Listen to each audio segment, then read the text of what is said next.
Good morning everyone. Welcome है आपका commerce class 12th accountancy subject में। चैप्टर चल रहा है हमारा 10th analysis of financial statement. Topic चल रहा है हमारे पास technique of analysis of financial statement. Financial statement का एनालिसिस किया जाएगा, विश्लेषण किया जाएगा, और अब विश्लेषण किया जाएगा तो उसकी कौन कौन सी टेक्निक है, उन टेक्निक को हम देखते हैं। तो ध्यान से देखें, सुने और साथ ही साथ राइट भी करते जाएं। एक एक टेक्निक के बारे में आपको डिटेल से बताया जाएगा, आपके सारे डाउट क्लियर किए जाएंगे। वीडियो में लास्ट तक आप बने रहें, तभी जाके आपके जो डाउट्स हैं टेक्निक से संबंधित क्लियर किए जाएंगे। तो फर्स्ट ऑफ ऑल यहाँ पे how much R technique of financial statement, कितनी होती हैं ये भी पूछ सकता है, या टाइप्स ऑफ टेक्निक पूछ सकता है, कितने टाइप्स की होती है यहाँ पे टेक्निकें। तो देखना यहाँ पे 7 टाइप्स की टेक्निक दे रखी है हमारे पास। फर्स्ट ऑफ ऑल हमारे पास जो दे रखी है वो है comparative statement. Comparative statement clear. एक बार इनका नाम देखें और इनको साथ ही साथ राइट भी करते जाएं, लर्न भी करते जाएं, ठीक है। दूसरा है, सेकंड है हमारे पास common size statement. Common size statement clear. Next third है हमारे पास trend analysis. Trend analysis clear. Next fourth हमारे पास ratio analysis. Ratio analysis. Next fifth है हमारे पास cash flow statement. Cash flow statement ध्यान देना, कैश फ्लो स्टेटमेंट है।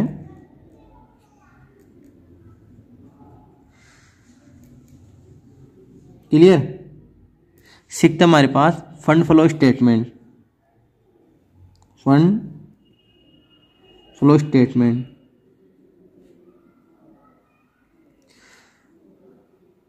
एंड लास्ट है हमारे पास break even point analysis. Break even point analysis. ये 7 टेक्निक है।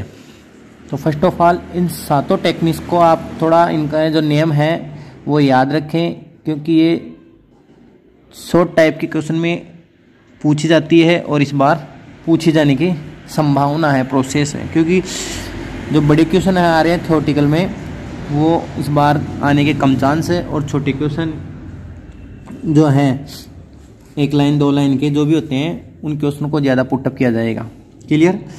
Comparative statement, common size statement, trend analysis, ratio analysis, cash flow statement, fund flow statement and break even point analysis. तो देखना, थोड़ा रफली बता देता हूँ मैं। कॉम्परेटिव एनालिसिस में एक बिजनेस का दूसरे बिजनेस से कॉम्परेटिव किया जाएगा, कंपैरिजन किया जाएगा। क्लियर। और साथ ही साथ कंपैरिजन करने पर उनकी चेंजेज की इतनी वैल्यू चेंज हुई वो निकाला जाएगा, वो फाइंड आउट किया जाएगा। और चेंजेज के साथ, चेंज अमाउंट के साथ क्या परसेंटेज निकली है, कितना परसेंटेज इंक्रीज हुआ है या डिक्रीज हुआ है बिजनेस, वो कॉम्परेटिव स्टेटमेंट में क्लियर किया जाएगा। इसके बाद हमारे पास कॉमन साइज स्टेटमेंट। ध्यान देना, कॉमन साइज स्टेटमेंट में भी हम क्या करेंगे, बिजनेस जो है सेम बिजनेस है उनकी हम कंपैरेटिव करेंगे, बट उसमें कोई चेंजिंग वैल्यू नहीं होगी। यहाँ पे डायरेक्ट ही उसमें उसी सेम जो रिलेटेड है प्रोडक्ट है उससे ही और लास्ट ईयर से ही उसका क्या किया जाएगा, कंपैरेटिव किया जाएगा। डायरेक्ट परसेंटेज निकाली जाएगी, कितना परसेंटेज ग्रोथ हुआ है, कितना परसेंटेज डिक्रीज हुआ है। ट्रेंड एनालिसिस में भी हमारे पास पॉइंट बनेंगे, ट्रेंड रेशियो बनेगी, ट्रेंड परसेंटेज निकाली जाएगी। फिर बात आ रही है 4th पॉइंट, रेशियो एनालाइज। अब ध्यान देना, रेशियो एनालाइज है, उसमें सिर्फ रेशियो को पढ़ा जाएगा। ये हमारे पास नेक्स्ट चैप्टर है, नेक्स्ट चैप्टर कंप्लीट है, तो इसके बारे में हम डिटेल से नेक्स्ट चैप्टर में पढ़ेंगे कि रेशियो एनालिसिस में क्या क्या फाइंड आउट किया जाएगा। एक है cash flow statement. Cash flow statement अभी फ़िलहाल हमारे कोर्स से आउट ऑफ है, यानी कोर्स के बाहर का है, ये नहीं है, बट इसके नेम्स पूछ सकता है कि टेक्निक कौन कौन सी हैं, तो इसको इस चैप्टर में नहीं दिया हुआ, ना ही आगे दिया हुआ है। अगला है fund flow statement. Fund flow statement को भी फ़िलहाल यहाँ से आउट किया हुआ है, यानी इसके बारे में भी हमें डिटेल से कोई इन्फॉर्मेशन नहीं है। फिर है ब्रेक इवन पॉइंट।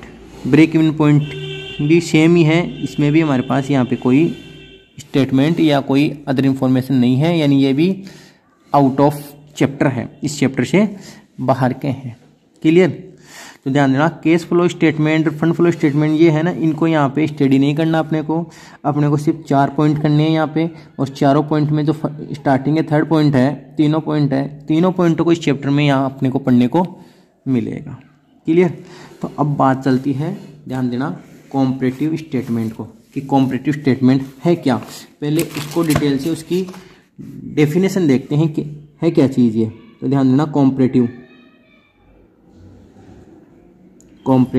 स्टेटमेंट।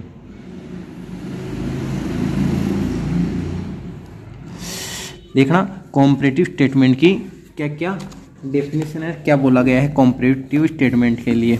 तो देखना इसकी कॉम्परेटिव स्टेटमेंट क्या है। In order to estimated the future progress of the firm के फ्यूचर प्रोग्रेस के लिए है ये। इट इज नेसेसरी, यह जरूरी है, टू लुक देखने के लिए, इनटू इट्स पार्ट परफॉर्मेंस, यानी लास्ट ईयर में कितना हमने परफॉर्मेंस दिया था। For this purpose it becomes essential to make comparative study. इसको कॉम्परेटिव स्टडी की जाएगी, एसेंशियल किया जाएगा, कंटिन्यू की जाएगी of its financial statement for 2 और मोर ईयर्स। कहने का मतलब यह है कि कॉम्परेटिव फाइनेंशियल स्टेटमेंट में 2 और मोर ईयर्स की जितने भी रिलेटेड है, यानी 2 या 2 से अधिक जितने भी ईयर्स है, पास्ट ईयर है, पास्ट ईयर में हमने क्या परफॉर्मेंस दिया और करंट ईयर में हमारा क्या परफॉर्मेंस है, उनके बारे में डिटेल से पढ़ने को मिलेगा। क्लियर? आगे देखो क्या बोल रखा है इसमें, when financial statement figures for 2 और मोर ईयर्स, यानी 2 या 2 से अधिक ईयर्स के लिए दिए हुए फाइनेंशियल स्टेटमेंट में, आर प्लेस्ड, उनकी जगह side by side to facilitated, जो फैसिलिटेटेड होगी हमारे पास, कंपेरिजन किया जाएगा उनका। These are called comparative financial statement. Comparative financial statement में क्या है, हमारे पास फिगर्स रहेंगी 2 और मोर ईयर्स की, 2 या 2 से अधिक ईयर्स की हमारे पास फिगर्स रहेगी, उनका हमें एब्सोल्यूट चेंज निकालना होगा। ध्यान देना क्या है, सच स्टेटमेंट, ये स्टेटमेंट है, not only show the absolute figure. Absolute का मतलब था चेंजेज, जैसे 2020 ईयर चल रहा है तो 2019 में और 2020 में कितना कंपेयर कर रहे हैं, कितना इंक्रीज हुआ या कितना डिक्रीज हुआ है, ये एब्सोल्यूट फिगर कोई शो ही नहीं करता है ऑफ वेरियस ईयर, कई सालों के, बट आल्सो ये दिखाता है हमें to provide 4 columns to indicated the increase और decrease in the figures from the 1 year to another year. कहने का मतलब एब्सोल्यूट चेंज के साथ साथ हमें यह भी दिखाता है कि कितना इंक्रीज हुआ परसेंटेज, कितना डिक्रीज हुआ है। क्लियर? आगे देखें, इन एडिशनल दीज स्टेटमेंट, इस एडिशनल क्या बता रखा है यहाँ पे देखना, may also show the change from 1 year to another year percentage from. आ गई ना, परसेंटेज को भी शो करेगा, एब्सोल्यूट चेंज को भी शो करेगा, और साथ ही साथ परसेंटेज को भी यहाँ पे प्रोवाइड करवाएगा। Such comparative statement are of great value in forming the opinion regarding the progress of the enterprises. यानी जो भी बिजनेस है उसके लिए ये बहुत ही अच्छा है कि लास्ट ईयर हमने कितना अचीव किया या कितना डाउन हुआ, और उसके साथ साथ कितना परसेंटेज हमने ग्रोथ किया, कितना परसेंटेज हमने ग्रोथ नहीं की, उसके बारे में भी ये अच्छी तरीके से क्लियर करेगा। ठीक है, आगे देखो क्या कह रहा है, वेन फाइनेंशियल स्टेटमेंट ऑफ 2 और मोर ईयर, 2 या 2 से अधिक ईयर का फाइनेंशियल स्टेटमेंट है ऑफ द सेम फर्म, आगे ना सेम फर्म का, are presented and compared, present किया जाएगा उसको, कंपेयर्ड किया जाएगा, it is known as inter period, उसके अंदर के लिए कंपेरिजन और इंट्रा फ्रॉम कंपेरिजन, और जो भी फ्रम है उसके लिए कंपेरिजन किया जाएगा। वेन फाइनेंशियल स्टेटमेंट ऑफ 2 और मोर फ्रम, 2 या 2 से अधिक फ्रम के लिए है, आर कंपेयर किया जाएगा, cover a number of year, कई सालों के लिए, this is known as inter firm comparison, ये मतलब कह रहेगा अगर अंदर ही अंदर कंपेरिजन किया जाएगा तो एंटर फ्रॉम कंपेरिजन हो जाएगा। क्लियर, तो इस प्रकार से हमने कॉम्परेटिव फाइनेंशियल स्टेटमेंट को पढ़ा है। आई बात समझ में? अब ध्यान देना, कंपैरेटिव फाइनेंशियल है 2 और मोर ईयर, मोर ईयर्स का क्या करेगा, ये कंपैरिजन करेगा। क्लियर, ये कंपैरिजन करेगा कि कितना हमने एब्सोल्यूट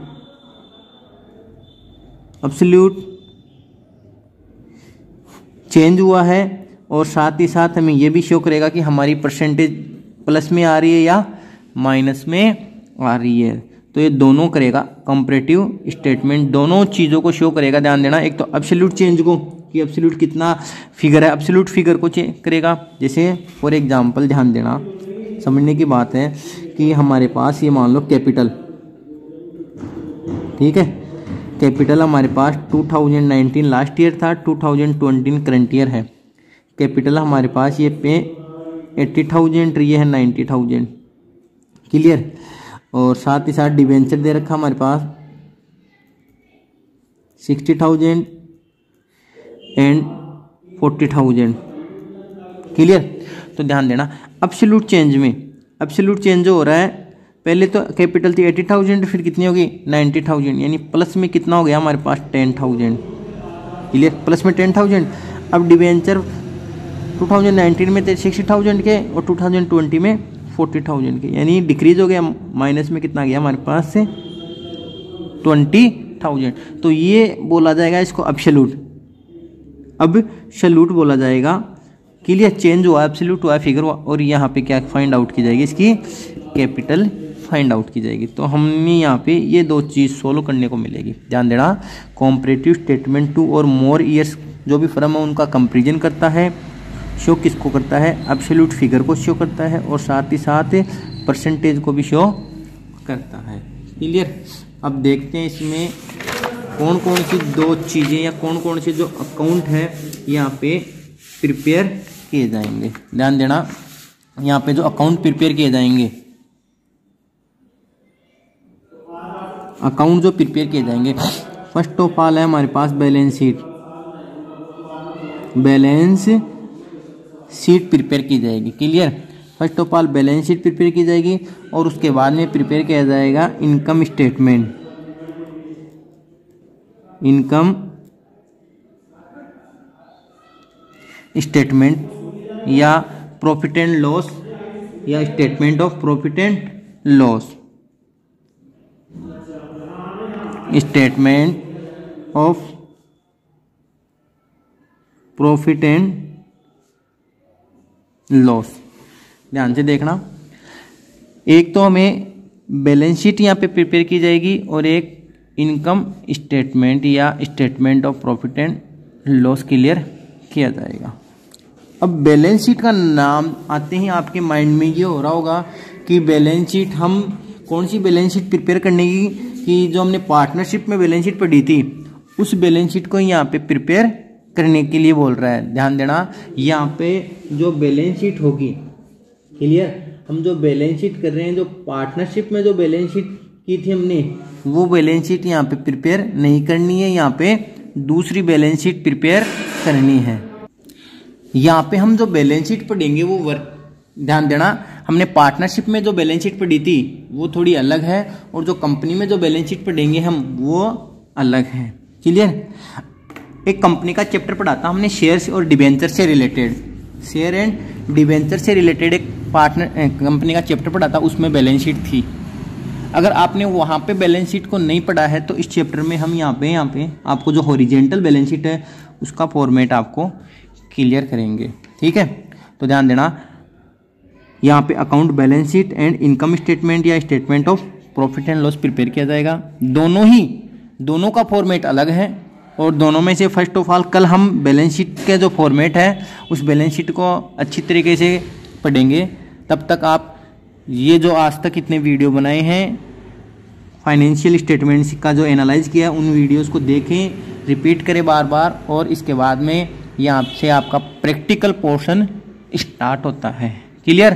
तो कल के लिए हम बैलेंस शीट को रिमेन करते हैं, बैलेंस शीट पढ़ेंगे, पूरा फॉर्मेट किस प्रकार से बैलेंस शीट बनेगी, क्या क्या बैलेंस शीट में कॉलम होंगे, कौन से ईयर को कहाँ राइट किया जाएगा, कहाँ एब्सोल्यूट को राइट किया जाएगा, कहाँ परसेंटेज को मेंशन किया जाएगा। Clear? Thank you so much.